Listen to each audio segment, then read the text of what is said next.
Family card দিয়েছে 37,567 জন পরিবারকে। কৃষি কার্ড দিয়েছে 22,000 কৃষকদের মাঝে। কৃষি ঋণ মাফ করেছে 10,000 টাকা পর্যন্ত 12 লাখ কৃষকের।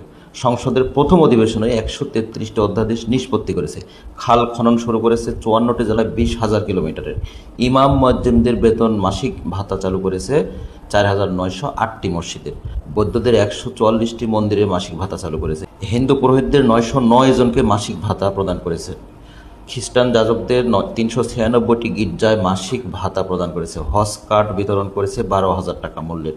উচ্চশিক্ষা লোনের জন্য 10 লাখ টাকা পর্যন্ত বিনা জামানতে লোনের ব্যবস্থা করেছে। বিনামূল্যে স্কুল ড্রেস দিয়েছে 2 লক্ষ শিশুর মাঝে।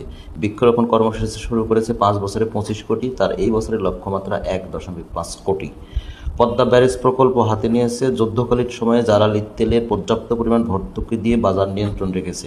গ্রামীণ প্রান্তিক পর্যায়ে 80% মহিলা সহ 1 লক্ষ স্বাস্থ্যকর্মী নিয়োগ দিয়েছে। প্রশ্ন হলো যে, অনেকেই বলে যে বিএনপি ভারতের পরামর্শ ছাড়া কিছুই করতে পারে না, তাহলে পদ্মা ব্যারেজের মতো একটা বড় প্রকল্প ভারতের পরামর্শ ছাড়া এককভাবে বিএনপি কিভাবে হাতে নিল? এটা হলো আপনাদের কাছে প্রশ্ন।